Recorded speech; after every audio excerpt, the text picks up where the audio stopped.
말씀 마가복음 6장입니다. 마가복음 6장 1절에서 6절까지 말씀입니다. 마가복음 6장 1절에서부터 6절까지 제가 봉독해 드리겠습니다. 예수께서 그 길을 떠나사 고향으로 가시니 제자들도 따르니라. 안식일이 되어 회당에서 가르치시니 많은 사람이 듣고 놀라 이르되 이 사람이 어디서 이런 것을 얻었느냐? 이 사람이 받은 지혜와 그 손으로 이루어지는 이런 권능이 어찌 됨이냐? 이 사람이 마리아의 아들 목수가 아니냐?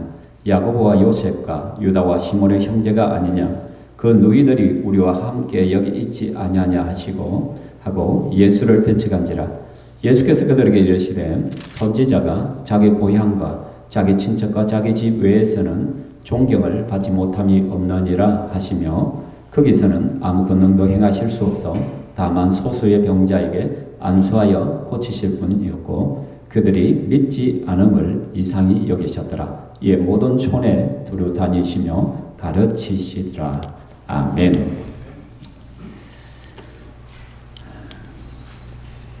한 낚시꾼이 있었습니다. 김현창 집사 많이 잡아왔어요? 예.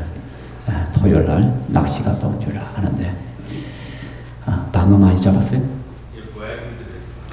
그렇습니까? 예. 어쨌든 낚시를 하는데 한 손에는 낚싯대를, 한 손에는 25cm의 자를 딱 들고 있는 거예요. 그래서 고기를 잡는 족족 잣대를 딱 갖다 대는 거예요. 근데 자를 딱 갖다 대서 25cm보다 크면은 다 놓아주는 거예요.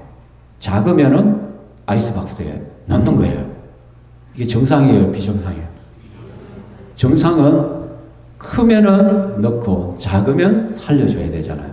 근데 이 사람은 25cm 자를 가지고 고기가 크면은 살려주고 작으면 그렇게 하는 거예요. 그래서 옆에서 같이 낚시를 하던 분이 하도 이상해가지고 질문한 거예요. 아니 당신은 왜 고기 큰 고기는 살려주고 작은 고기를 갖다가 잡냐고. 그렇게 하니까 이 사람이 뭐라고 하는지 아십니까?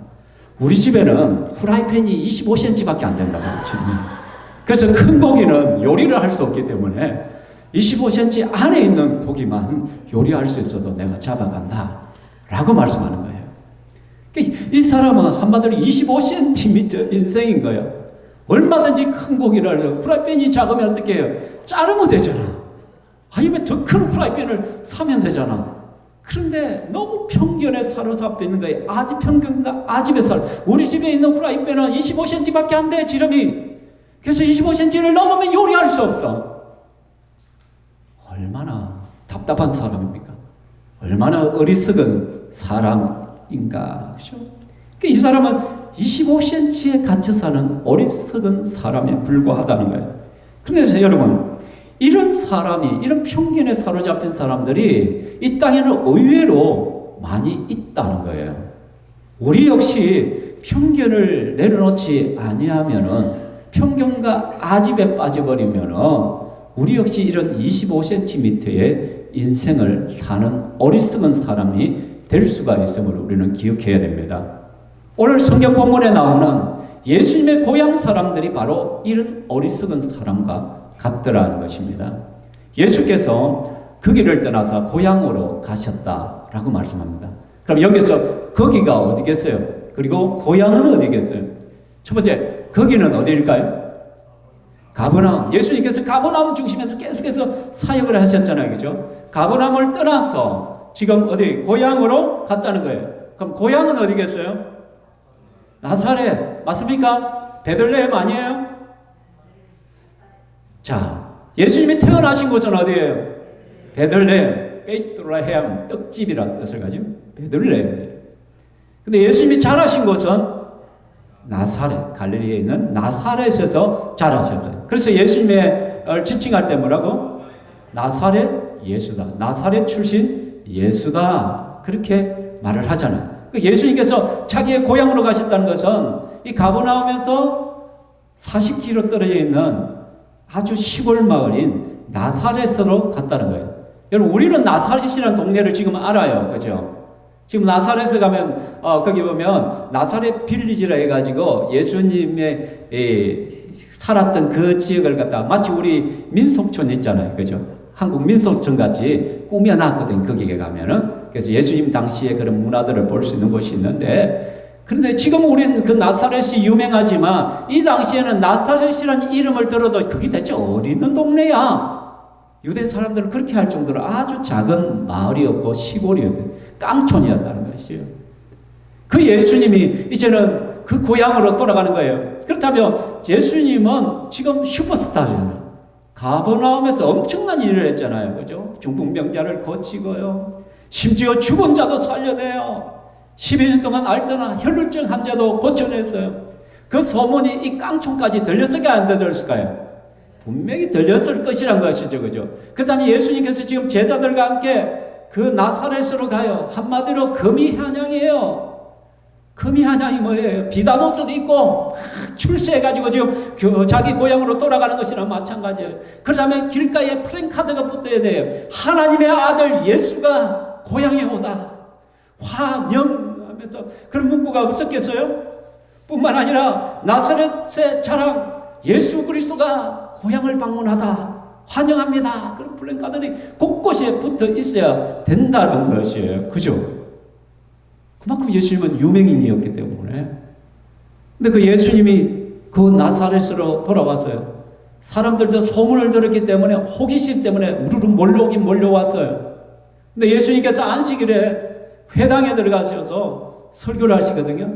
그 유대인의 회당은 안식일 되면은 누구든지 자원해서 앞에 나가서 토라 말씀을 펼치고 그 중에 일부분을 설교할 수가 있어요. 그러니까 예수님도 그 안식일에 들어가자마자 토라 그 구약 율법의 말씀을 펼치시고 설교를 시작했어요. 다른 성경에 보면은 거기에 보면 설교하는 장면들이 나오거든요. 그렇죠? 제가 나사렛 빌리 가서 찍어진 유대인 회당의 복음들 이런 식으로 회당이 되어 있거든요. 여기는 것에서 예수님께서 말씀을 전거했어요. 말씀을. 그런데 여러분 그들의 반응이 어떻겠냐?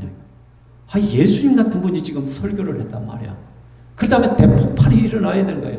엄청난 사람들이 환호를 하며 기뻐하며 즐거워야 돼요. 고향 사람들이잖아요. 또 특별히 그죠? 그런데요. 2절 말씀 같이 읽어볼까요? 시작.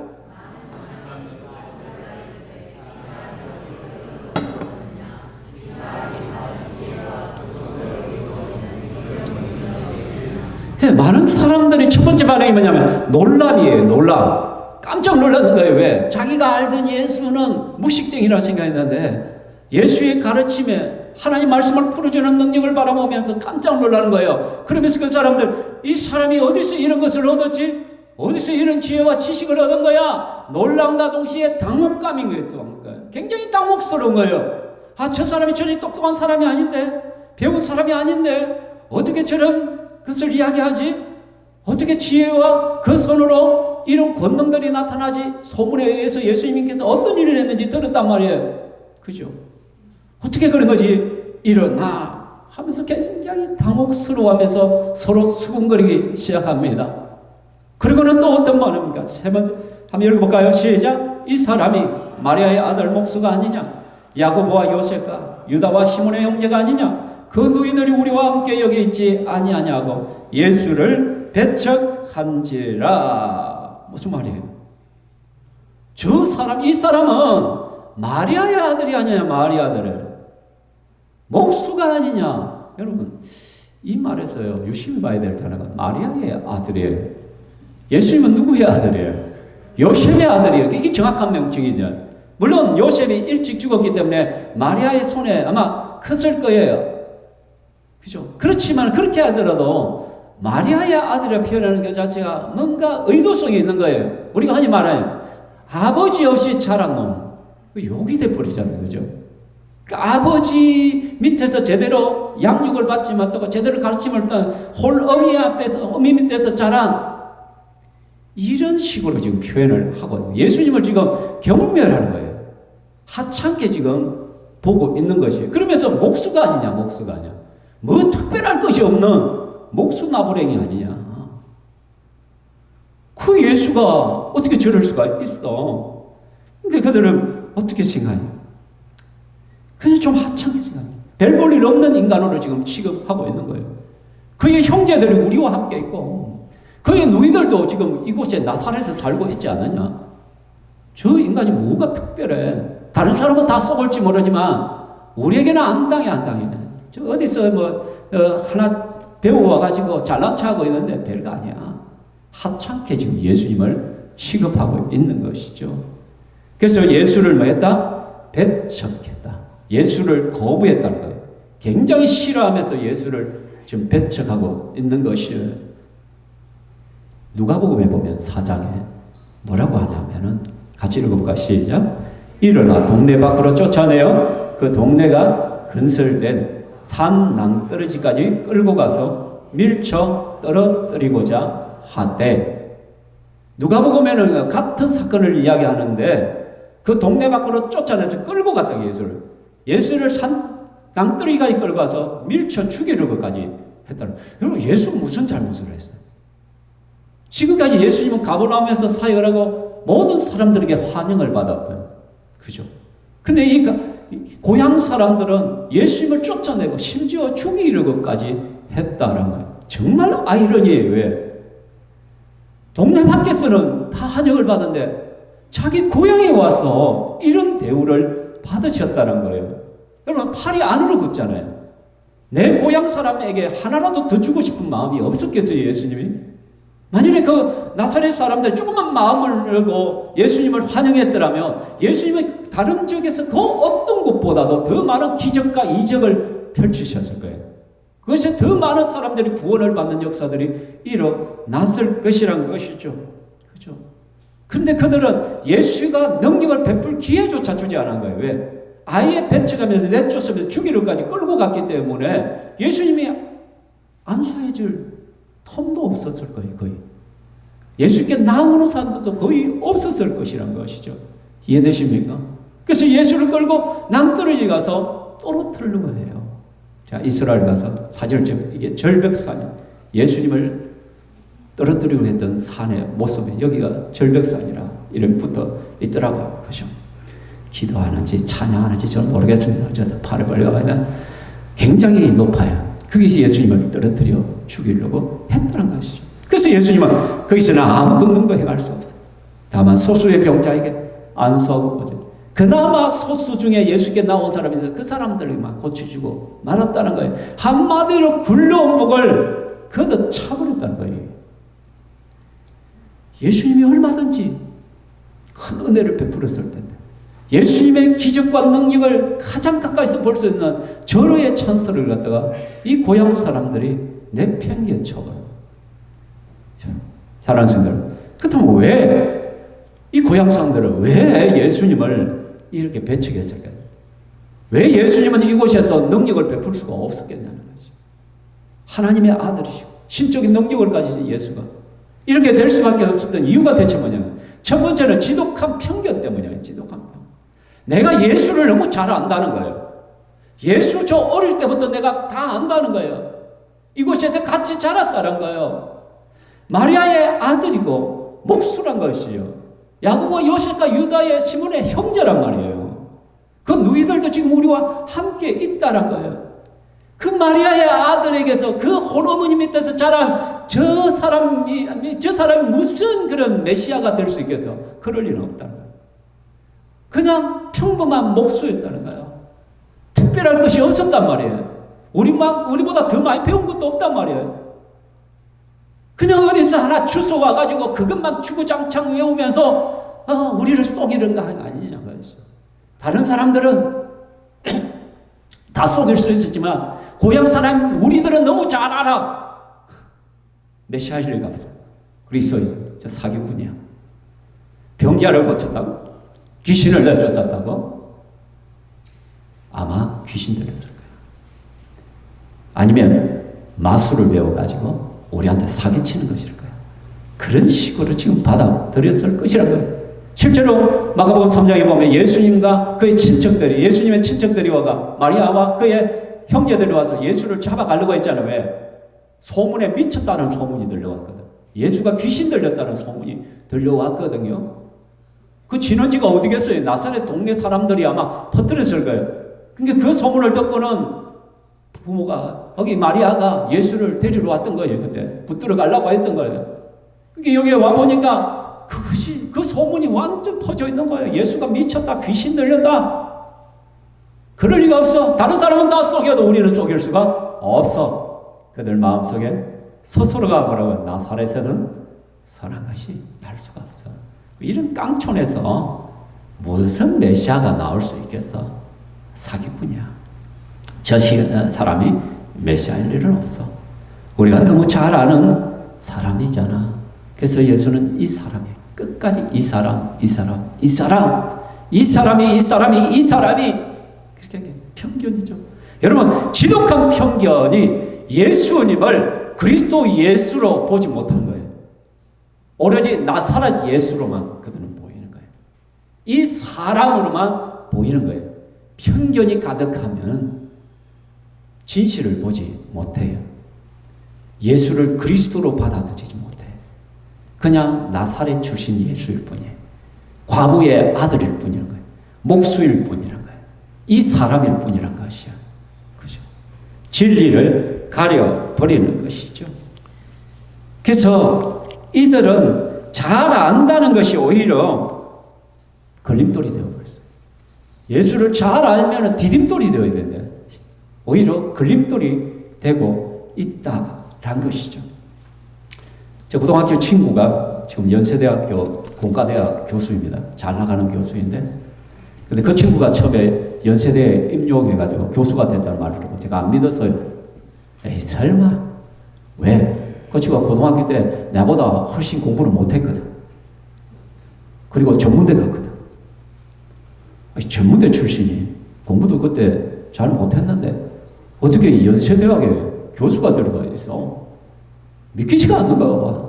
근데 그 친구가 알아보니까 전문대 가가지고 열심히 해가지고 편입을 해가 4년대 경상대 편입을 하고 거기서 또 대학원 공부를 하고 또 기업체에 입사를 해서 그 분야에서 열심히 연구하고 특허 내고 막 그렇게 활동들을 한 거예요.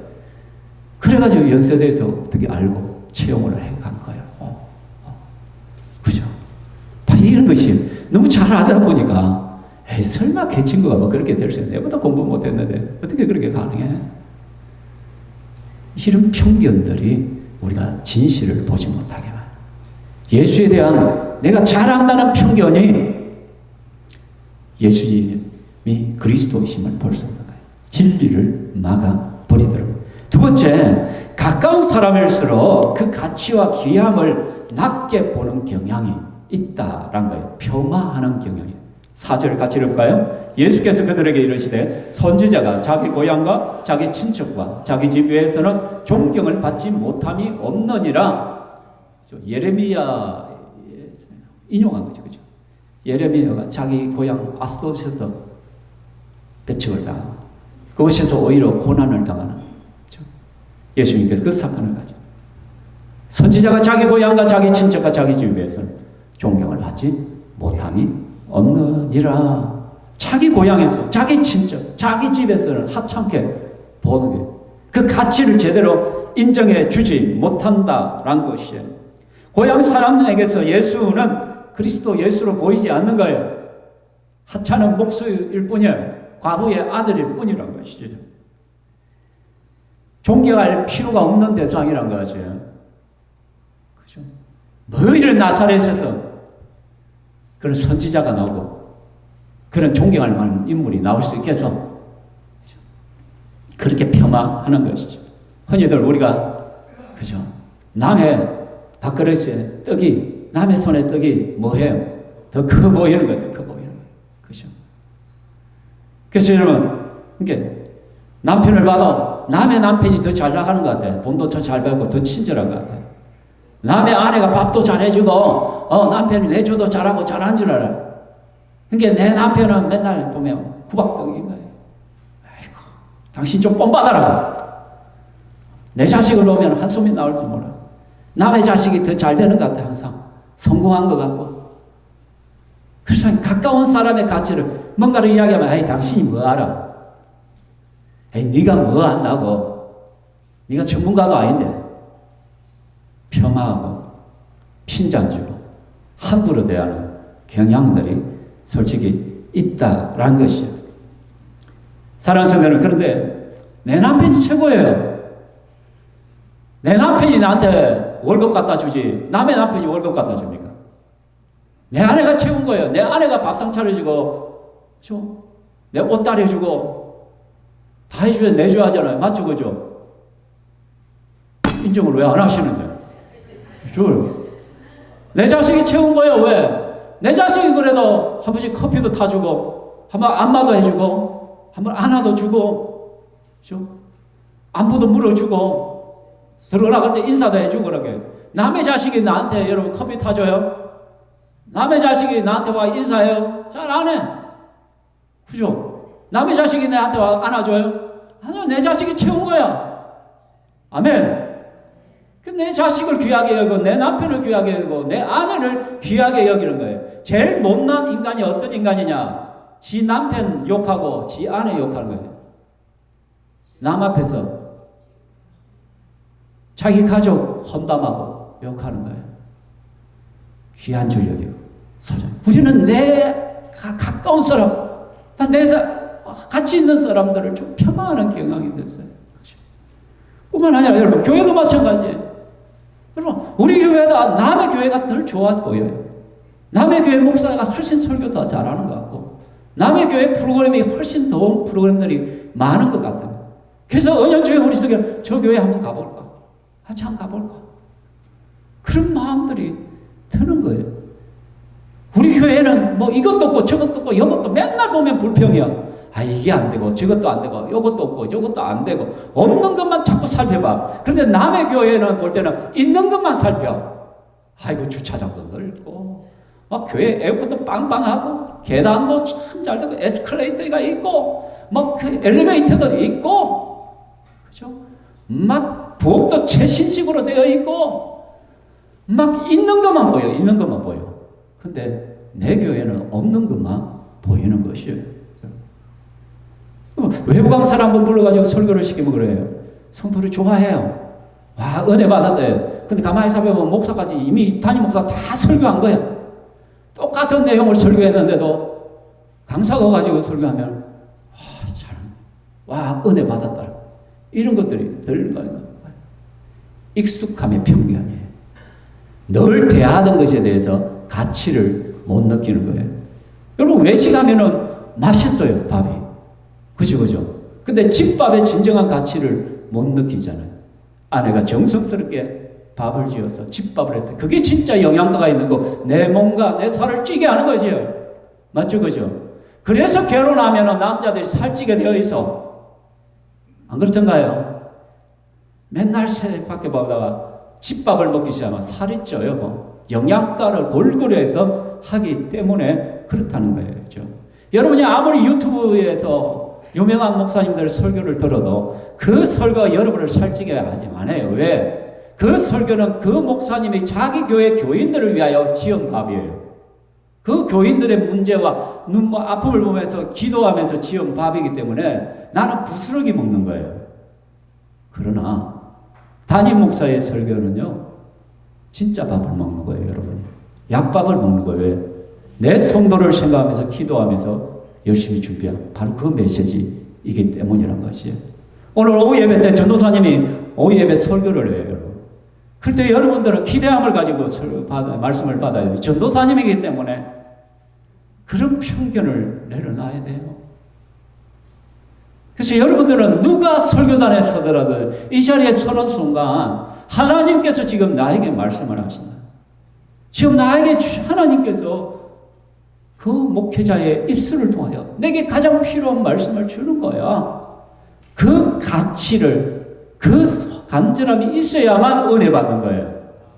늘상 주일날 이 자리에서 듣는 설교이기 때문에 여러분이 소중함을 느끼지 못할 때가 있다는 거예요. 별 기대함이 없는 거예요. 기대가 없으니 은혜가 될 수가 없는 것이란 거예요. 무슨 말 이해가 되십니까? 제가 여기서는 담임 목사지만은 제가 시골에 가면 명절에 가면 한 집안에 장남일 뿐이에요. 아들일 뿐이에요. 우리 어머니가 신앙이 없을 때는요 이해를 못해요. 왜 남의 자식들은 맨날 주일 와서 주일날 일요일 와가 일을 해주고 막 그래. 저희 아버님은 돌아가실 때까지 남부로 가고 돌아가셨어요. 주일만 되면, 휴일만 되면, 공휴일만 되면 남의 집 자식들은 와가지고 밭 갈아주고 농 갈아주고 풀베 주고 막 그렇게 우리 집 아들은 아무리 일요일이 돼도 기다려도 오는 놈이 없어. 그죠? 명절이 되고 와도 그래. 신앙이 없을 때는 제 아내가 참 많이 소름을 많이 당했어요. 좀 신앙이 있는 시부모 같으면 어떻게, 명절에 오면, 아이고, 수고했지. 참 교회 사역하기 어려웠을 거야. 참 눈물도 많이 흘렸을 거고, 성도들 때문에 고생도 많이 했을 거고, 교회 섬긴다고 참 많이 힘들었지. 좀 쉬어. 분명히 신앙이 있는 부모 같았으면 그렇게 해줘요. 근데 저희 어머니 신앙이 없으면 오면은 하나도 안 하고 있어. 제수시서 와 있는데 아무것도 할 줄을 몰라. 집사람 오기만을 기다리고 있어. 그럼 그때 가가지고 장을 봐가지고 다시 음식을 만들고 찌짐 굽고 막 하고 막 다 해야 되는 거예요. 그죠? 자기 고향에 가봐야 존경도 받지 못하고 그냥 허드렛 일 다 해야 되고 요즘은 조금 달라진 것 같은데 그래도 아직 멀었어. 사랑하는 성도, 가까운 사람의 소중함을 알아야 돼. 옆에 있는 사람의 가치를 제대로 볼 수 있어야만 된다는 거예요. 그래서 선지자가 자기 집, 자기 친척, 그 고향 외에서는 다 존경을 받는데 그곳에는 존경을 받지 못한다는 것이죠. 세 번째로, 결국은 뭐다? 믿음이 없기 때문에. 그들이 믿지 않음을 이상히 여기더라. 예수님을 기대했을 거예요. 그래서 고향 사람들인데 더 나를 좀 환영하고 받아들이지 않을까. 근데 그들은 예수님을 배쳐갖고 죽이려 것까지 하더란 것이. 믿지 않음을 이상해. 여러분, 예수님의 모든 기적들은 믿음으로부터 나왔습니다. 예수님의 능력은, 그 기적들은 믿음이란 사다리를 통해서, 믿음이란 파이프를 통해서 항상 나타났거든요. 그래서 예수님 곳곳에 성경에는 마가복음 2장 5절에 예수께서 그들의 믿음을 보시고 중풍병자들에게 작은 자여 내 제삼을 받았다. 중풍병자를 이렇게 때 그들의 믿음을 보시고, 마가복음 4장 40절에 어찌하여 이렇게 무서워하느냐 너희가 어찌 믿음이 없느냐 라고 예수님. 마가복음 5장 34절에 따라 내 믿음이 너를 구원하였으니 평안히 가라 내 병에서 놓여 갈지어다 건강할지어다. 36절은 두려워하지 말고 믿기만 하라. 예수님을 믿을 때 기적이 일어나고 믿을 때 역사들이 나타나는데 예수님을 믿지 아니하니까 예수님 앞에 나오질 않는 거예요. 예수님이 기적을 베풀 텀이 없는 거예요, 여러분. 믿지 못하니까 결국 예수를 배쳐가고 예수님이 능력을 베풀 수 없게 되었다는 것이죠. 근데 누구든지 예수를 믿고 예수 앞에 나올 때 은혜를 입는다는 거예요. 기적이 일어난다는 것이죠. 12년 동안 혈루병을 앓던 그 여인이 믿음으로 예수의 옷자락만 잡으면 내 병이 나으리라 분명한 믿음이 있으니까 죽음을 각오하고 예수께 나와 그 옷자락을 만지잖아요. 그럴 때 그가 치유함을 받았잖아요. 믿어야 역사가 일어나는데 믿지 아니하니까 아무것도 나타날 수가 없는 것입니다. 사랑하는 성도 여러분, 편견을 내려놓아야 진리가 보이는 것입니다. 그래야 믿음이 생기는 거예요. 내 속에 있는 그런 편견들. 그래서 우리 속에 편견이 가득할 때 어떤 일이 있냐면 단순한 호기심을 넘어서지 못해요. 예수가 고향에 왔을 때 아마 고향 사람들 다 나왔을 거예요. 그 작은 촌 동네 사람들이 다 안식일에 회당으로 몰려들었을 거예요. 그 유명한 예수가 왔으니까 한번 들어보자. 어떤 말을 하는지 한번 보자. 네 한번 해봐라. 한번 떠들어봐라. 우리 한번 들어볼게. 그냥 호기심이 있어요. 호기심. 그런데 목수의 아들이 아니냐, 마리아의 아들이 아니냐, 편견을 딱 가지니까 어떻게 호기심을 넘어가지 못해. 예수님에 대해서 연구해 보지 않아요. 예수에 대해서 탐사하지 않아요. 탐구하지 않아요. 예수님이 누구신가를 알아보려고 조차 하지 않았다는 것이에요. 그렇죠? 익숙함의 편견을 극복해야 되는데 잘한다는 편견을 버리지 않냐면 이것을 어떻게 믿음이 생길 수가 없는 것이죠. 잘한다가 걸림돌이 된 것이죠. 그래서 여러분들은 편견을 내려놓으시기 바랍니다. 잘한다는 편견은 언제 이야기하지만 제가 마산에서 사역을 할 때 제가 청소년부 사역자로 갔었습니다. 그때 전도사 3년차 이제 강도사가 되기 직전이에요. 근데 중고등부 학생들이 한 100명이 됐어요. 교사들이 한 20명. 교사들의 구성원들이 보면은 의사가 그때 5명인가 그렇고, 약사가 1명이 있었고, 교사가 2명이었고, 은행 지점장이 1명이 있었고, 빵빵 외과 의사, 내과 의사, 치과 의사, 교사들, 사자들이 그냥 절비예요. 제가 그래도 전도사 하러 갔잖아요. 교사 일을 할 때 교사들 좀 성경 공부 좀 하자고. 그래서 성경 공부 교재를 정하고 같이 공부를 시작해요. 2주째 공부를 하는데 어떤 교사 한 분이 반기를 들고, 목사님, 전도사님, 우리 이거 다 아는 것인데 이거 배워야 돼요. 우리가 이 정도는 다 알고 있는데 우리가 이런 걸 배워야 됩니까? 라고 저한테 받아치더라고요. 그분이 치과 의사. 굉장히 똑똑하신 분이에요. 근데 장님 집사였는데 우리가 이 정도는 다 안다. 내가 모태신앙이고 이 교회에서 내가 장님 집사까지 되고 교사로서 지금 몇 년을 섬겨왔는데 우리가 이것을 또 배워야 됩니까? 그러면 안다는, 잘 안다는 그 교만함, 내가 잘 안다는 그 편견, 아이고 전도사 니한테서 뭐 더 배울 게 있겠냐. 이제 새파란 전도사가 뭐를 나를 가르칠 것이고 그렇게 한다는 편견. 그러니까 더 이상 신앙이 자랄 수가 없는 거예요. 그 선에 머물 수밖에 없는 거예요, 여러분. 여러분, 잘 안다라고 말하지 마십시오. 내가 아는 것인데라고 말하지 마십시오, 절대로. 좀 겸손해져야 돼요, 하나님 앞에서. 나 잘 모른다.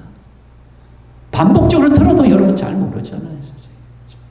어설프게 그냥 내가 주워 들고 어설프게 내가 조금 아는 것 가지고 이거 내가 잘 아는 것인데. 그런 걸 예수님은 가장 싫어합니다. 늘 나는 모른다라고 생각해요.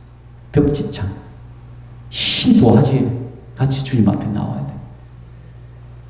때로는 제가 반복 설교를 할 때가 있어요. 반복 설교를 한다는 것은 그만큼 중요한 메시지라는 거예요. 근데 어떤 분들은 그런 반복 설교를 들었을 때 전에 했던 설교인데, 아는 설교인데 그렇게 받으면 은혜가 되지 않는 것이죠. 왜냐하면 설교는 그때가 되면 또 다른 메시지입니다. 덧붙이고 빠지는 것이 있을 것이고, 또 이 순간에 하나님 주시는 말씀이 있는 것이고, 또 성령의 역사가 강도가 다르기 때문에 그때 역사했던 성령과 지금 역사했던 성령이 다르기 때문에 늘 겸손해야 돼요. 하나님 앞에 겸손해야 돼. 엎드려야 된다는 것이요. 그래서 잘한다는 편견을 내려놓아야만 여러분의 신앙이 자랄 수가 있습니다. 그래서 교회에서 어떤 삶 공부를 한다, 뭔가를 한다고 할 때 그럼 배우려고 노력을 해야 돼요. 너무 힘든 분은 어쩔 수 없지만, 그러나 시간이 되면 어떻게 해서라도 하나라도 더 배우고 내가 깨달아 가려고 해야 되는 거예요. 아는 만큼 누리는 거예요. 예수 그리스도를 만난 만큼 그 은혜를 누릴 수 있습니다. 성령을 체험한 만큼 성령의 깊이 은혜 속에 들어갈 수가 있는 것입니다. 거기서는 아무 권능도 행할 수 없었다. 근데요, 놀랍게도 다만 소수의 병자에게 안수하여 고쳐집니다. 모든 사람들이 예수를 거부해서 예수님께서 권능을 행할 수 없었는데, 그런데 그 중에 소수의 병자들이 예수께 나왔다는 거예요. 그 가운데서도 그들에 대해서는 예수님께서 안수하고 고쳐주신다. 할렐루야. 겸손히 편견을 내려놓고 믿음으로 손을 내미는 자, 예수의 옷자락을 붙드는 자는 그 가운데서도 능력이 나타나는 거예요. 이 시간 예배를 따드리고 있지만은 많은 사람들이 말씀을 그냥 가볍게 여기고 그냥 넘기는 경우들이 있고, 그러나 그 가운데 소수의 몇 사람이라도 하나님의 메시지를 제대로 듣고 그 말씀을 정말 내게 주시는 하나님의 음성으로 듣고 그 말씀에 아멘하고 믿음으로 여러분이 예수의 옷자락을 붙들 때 하나님의 능력을 체험하는 거예요. 하나님의 기적을 그런 자들이 체험하는 거예요. 그리고 그런 자들을 예수님은 찾아요. 그래서 이 모든 촌에 두루다니시며 가르치시더라. 그 나사렛을 그냥 떠나버려요, 예수님. 그 좋은 기회를 저들은 그도 차버리기 때문에 예수님은 준비된 자를 향하여 또 다른 촌으로 가서 예수님의 복음을 전하는 거예요. 거기서 믿음 있는 자들이 예수를 또 만나고 구원을 얻고 치유를 얻고 주의 능력을 경험하는 거예요. 성령을 체험하게 된다라는 것입니다. 아멘. 저는 그 소수의 사람들이 여러분이 되기를 소망합니다. 결론입니다. 여러분, 이 그림을 봤을 때 무슨 마음이 듭니까? 이 목사님 무슨 저런 야한 그림을 설교 시간에 주지? 이 그림은 프레토리코 국립미술관의 입구에 걸려있는 그림입니다. 노인과 여인이라는 제목으로 딱 붙어요. 그래서 그 미술관을 딱 들어가면 입구에부터 벌써 이 그림이 딱 있는 거예요. 그 사람들이 웅성웅성 하는 거죠. 뭐 저런 웨슬 프로노를 갖다가 포르노를 이 미술관 입구에다 걸어놔서 오해하다는 거예요. 그래서 사람들이 저 그림 당장 치우라고, 저런 엄란한 사진을 왜 저렇게 걸어놨냐는 것이. 보는 순간 우리는 편견을 가지고 그 그림을 본다는 거예요. 아, 저거는 웨슬적이야. 저거는 포르노야. 저거는 엄란한 그림이야. 어떻게 노인이 젊은 여인의 젖을 빠를 수가 있어? 이런 일이 있을 수가 없어. 라고 말합니다. 근데요, 이거는 실제 있었던 사건을 그림으로 그린 것입니다. 이 노인은 독립투쟁을 하는 독립투사였습니다. 근데 감옥에 갇힌 거예요. 감옥에 갇혔는데 굶어 죽이려고 했어요. 그래서 음식물 반입 금지령을 내렸다는 거예요. 그래서 그 감옥에서 쫄쫄 굶어 죽어가고 있는 거예요. 저 여인은 누구냐면 이 남자의 딸인 거예요. 이제 출산을 하고 나서 이제 아버지가 죽기 직전에 이제 마지막 한번 얼굴 보려고 출산 후에 지금 감옥에 가는. 근데 아버지를 보는 순간 음식이 반입이 안 되니까 굶어 죽어. 그것을 보면서 이 딸이 자기의 젖가슴을 내밀고, 지금 이제 아이를 출산했으니까 젖이 뭉쳐 있을 거잖아요.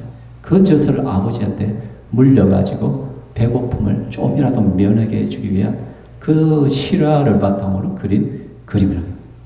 그러니까 이거는 포르노가 아니라 실제는 성화예요. 굉장히 거룩한 그림이에요. 그 나라를 볼 때는 애국심이 가득한 그림이고 딸의 헌신과 사랑이 가득한 이 그림이었다는 것이죠. 여러분, 편견을 버려야 발견을 할 수 있어요. 그 편견을 버려야 이 그림의 진실을 알 수가 있는 것이죠. 그 진실을 발견하게 되는 것입니다. 여러분, 편견을 버려야 정확하게 볼 수 있어요. 편견을 버리면 진리를 볼 수가 있습니다. 나사렛 사람들이 편견을 버렸다면 진리 대신 예수 그리스도를 볼 수가 있었을 거예요.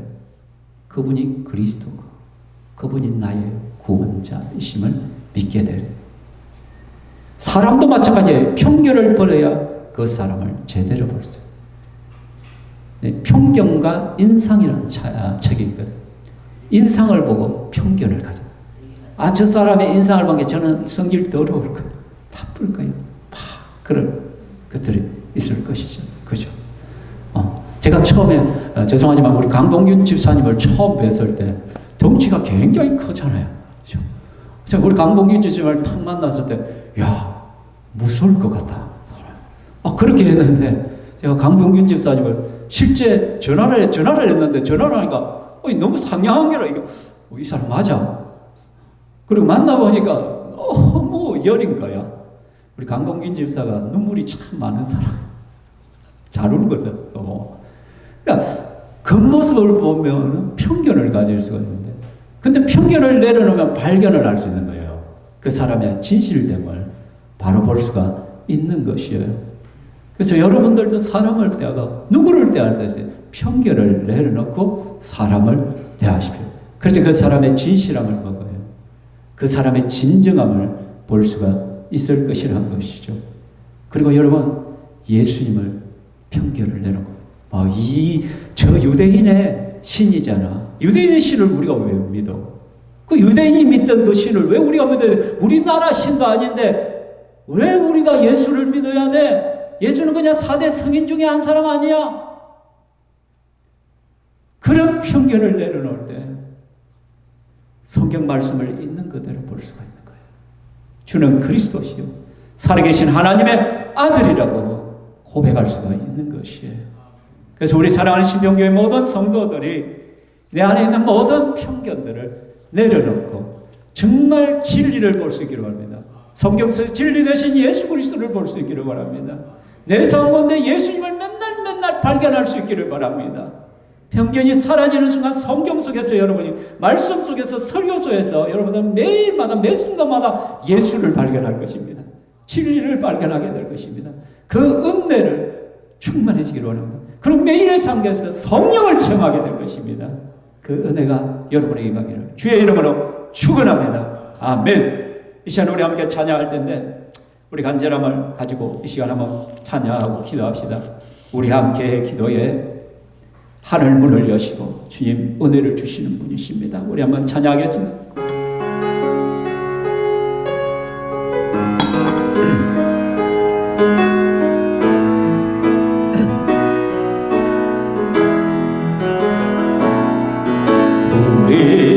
우리 함께 기도해 주 앞에 나와 무릎 꿇고 긍휼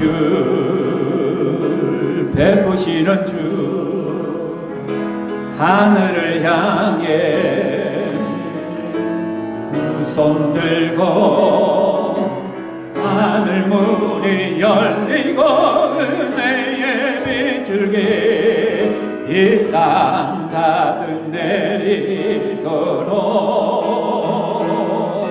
마침내 주 오셔서 의의 빗줄기 우리 위에 부신 우리 함께 기도해 우리 함께 기도해 주 앞에 나와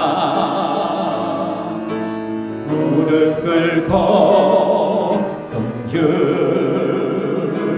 베푸시는 주 하늘을 향해 손 들고 하늘 문이 열리고 은혜의 빗줄기 이 땅 가득 내리도록 마침내 주 오셔서 마침내 주 오셔서 예비줄리 우리 위에 마지막으로 하늘 문이 열리고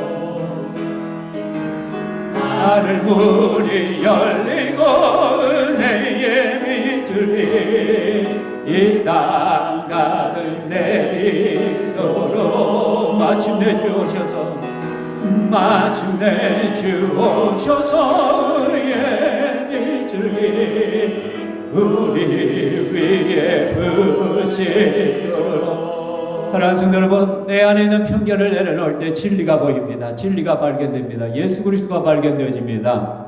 내 속에 있는 선입관을 내려올 때 말씀 속에서 예수 그리스도가 보이기 시작할 것입니다. 편견을 내려놓을 때 내 가까이에 있는 사람의 진가를 보게 될 것입니다. 얼마나 소중한가를 알게 될 것입니다. 그 사람을 가치 있게 보게 될 것입니다. 뿐만 아니라 편견을 내려놓고 이제 우리는 예수를 붙들어야 됩니다. 믿음으로 예수의 옷자락을 향하여 손을 내밀어야 됩니다. 그 소수의 사람들이 예수의 능력을 체험하고 기적을 체험하고 치유를 경험하는 것입니다. 편견을 내려놓는 나 자신을 내려놓는 기도와 함께 다시 한번 예수 그리스도를 간절히 붙들고 여러분의 문제와 여러분의 상경과 상황들을 주님 앞에 올려드리는 기도로 나아가도록 하겠습니다. 이 시간 다 같이 주여 한번 고백하고요 기도하며 나가도록 하겠습니다. 주여 살아계신 하나님 아버지 이 시간 우리가 주의 말씀을 붙들고 하나님 앞에 기도하며 나아갑니다. 하나님 내 속에 은연 중에 박혀있는 수많은 편견들과 선입관들과 이런 것들로 인하여 내가 주님의 은혜 속으로 들어가지 못하는 것들이 많이 있습니다. 이 시간과 편견을 내려놓습니다. 선입관을 내려놓기를 원합니다. 내 속에 가득 차 있는 뭉쳐있는 이 부분들이 제거되어지게 하여 주시고 그 속에서 진리를 보게 하여 주시옵소서. 그 속에서 하나님을 보게 하시고 예수 그리스도를 바라볼 수 있게 하여 주시옵소서. 하나님 앞에 겸손하게 나갈 때마다 주님 말씀 속에 나에게 음성을 들려주시고 내게 말씀하시는 그 예수 그리스도를 내 순간순간마다 발견할 수 있게 하여 주시고 또 우리 신명교회 성도들이 가까이 있고 주위에 있는 사람 내 가족을 귀히 여기고 존중히 여기고 가치 있게 볼 수 있는 눈을 열어 주시기만을 원합니다. 맨날 없는 것을 보는 것이 아니라 내 속에 있는 것들, 내 속에 내 자녀들에게, 내 남편, 내 아내에게, 우리 신평교회에 있는 것들을 보게 하여 주시옵소서. 하나님께서 얼마나 가치 있게 하시고 얼마나 귀한 자들을 우리에게 주셨는가를 볼 수 있는 눈을 허락하여 주시기만을 원합니다. 불평하며 원망하며 하나님 열 뒷담을 그런 우리의 악한 신령들을 깨뜨려 주시옵소서. 부숴 주시옵소서. 아버지 하나님께서 생명의 말씀에 귀를 기울이게 하시고 매주일마다 선포되는 주의 말씀에 귀를 기울이게 하시고 그 말씀을 받아 먹게 하여 주시고 그래서 내 속에 치유와 은혜가 넘쳐나게 하시고 매 순간순간마다 성령을 체험할 수 있도록 은혜를 다하여 주시옵소서. 사랑하는 주님, 또한 우리가 믿음으로 손을 내밀어서 주님의 옷자락을 붙드는 자들이 되게 하여 주시옵소서. 다른 사람을 다 배척할지라도 소수의 병자들이 예수 그리스도를 붙들었을 때 그들을 치유하시고 안수하신 그 예수 그리스도를 발견합니다. 동일하게 우리가 그 소수의 사람들이 될 수 있기를 원합니다. 하나님 앞에 분명한 신앙 고백과 예수 그리스도를 붙드는 그 믿음을 가지고 오늘 이 시간에도 주님을 만나고 성령을 체험하며 치유의 은혜를 맛볼 수 있도록 주여 도와주시옵소서. 시간 한 번 더 기도하겠습니다. VIP 초청주일이 이제 얼마 남지 않았습니다. 한 달 정말 우리가 집중할 수 있기를 원합니다. 다 예수를 배척할지라도 그 소수의 몇 사람들이 있을 것입니다. 그 예비된 소수의 사람들이 주님 앞에 손을 내밀었을 때 주님께서 그들을 치유하시고 구원하십니다. 여러분, 여러분의 VIP가 있습니까? 혹시 아직도 VIP를 준비하지 않고 가슴에 품고 있지 않다면 회개하시기 바랍니다. 계속적으로 우리가 선포하고 계속적으로 준비하자고 했는데 불순종하는 것이잖아요. 그런 VIP들을 가슴에 새기십시오. 그들을 위하여 기도하십시오. 그들을 향하여 나아가십시오. 섬기십시오. 기도하십시오. 기도하는 가운데 주님께서 보여주실 것입니다. 그 사람에게 가시기 바랍니다. 그 사람에게 전하시기 바랍니다. 그래서 영구원의 역사가 우리 신병교회 매주마다 매달마다 매 순간순간마다 일어나게 하시고 우리가 하나님 구원의 방주의 역할을 감당할 수 있게 해달라고 하나님 우리에게 은혜를 베풀어 달라고 나에게 은혜를 달라고 다시 한번 주여 한번 고백하며 기도하겠습니다. 주여 주여. 사랑하는 주님 감사합니다. 이 시간에 우리가 하나님 앞에 믿음을 갑니다. 아버지 하나님께서 영혼군하여 지질 수 없는 것이 우리의 사명이라고 말씀하여 주셨는데 계속해서 우리가 VIP 초청주의를 위하여 광고하고 우리가 준비하고 있었는데 아직도 내 안에 결단하지 못하고 내 안에 아직 VIP를 정하지 못한 나의 불순종들을 하나님 이 시간에 회개하오니 주여 용서여 주시옵소서. 주님 내 가슴에 하나님께서 보여주는 VIP들을 품을 수 있게 하여 주시오며 그 영혼들을 위하여 눈물을 흘리며 기도하며 엎드리기를 원합니다. 그 영혼의 기도 외에는 아무것도 할 수가 없습니다. 수많은 사람들이 예수를 배척할지라도 그 소수의 몇 명들이 아직도 예수를 향하여 손을 내밀고 예수를 향하여 손을 뻗을 때 저들을 구원하실 줄 믿습니다. 하나님 그 영혼을 보게 하여 주시고 우리가 그 영혼을 찾아가게 하시고 그 영혼에게 예수를 전하고 그 영혼을 초대하기를 원합니다. 그래서 매주일마다 매달마다 하나님 날마다 잔치하는 교회가 되기를 원합니다. 영혼의 역사가 일어나기를 원합니다. 이 마지막 시대에 신평교회가 하나님 손에 붙들려 영혼의 구원의 방주의 역할을 감당할 수 있도록 주여 도와주시옵소서. 주여 인도하여 주시옵소서. 불가능을 넘어 믿음으로 기적을 보게 하여 주시옵소서. 우리를 사용하시옵소서. 아버지 하나님, 우리를 불쌍히 여기시옵소서. 우리의 의지가 약하고 우리에게 믿음이 없습니다. 믿음 없음을 불쌍히 여겨주시옵소서. 너무나도 강팍하고 교만한 우리를 불쌍히 여겨주시옵소서. 다 안다고 생각하는 교만들이 철저하게 꺾이게 하여 주시옵소서. 저 사람은 저래, 이 사람은 이래, 우리 교회는 이래, 뭐가 부족해, 그런 편견의 마음을 가지고 하찮게 여기는 악한 마음들이 예수의 이름으로 떠나가게 하여 주시옵소서.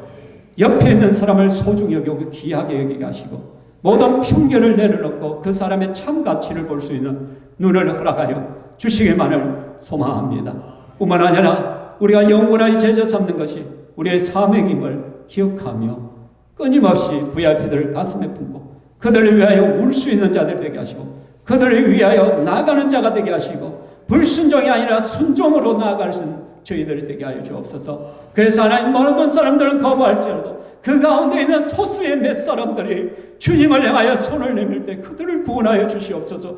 그들을 새롭게 하시고 그들이 예수의 기적을 보게 하여 주시옵소서. 또한 이 시간에 우리가 하나님 앞에 믿음으로 주님의 옷자락을 붙듭니다. 우리의 간절한 소망을 들으시고 주여 응답하시고 역사하여 주시옵소서. 하나님, 우리가 함께 기도할 때 하나님의 기적과 회복을 보게 하여 주시옵소서. 이 시간 또 우리 사랑하는 성도들 힘들지만 믿음으로 주님의 것을 올려드립니다.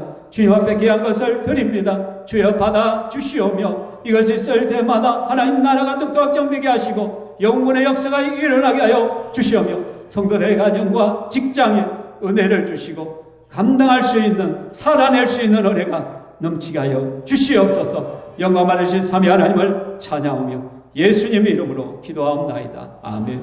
주 예수 그리스도의 은혜와 하나님의 사랑, 성령 하나님의 충만하심과 성령의 그 체험의 역사가 주님을 간절히 찾고 주님을 하여 믿음으로 손을 내미는 모든 성도들 머리 위에, 저의 가정과 직장 위에 영원토록 있을지어다. 아멘.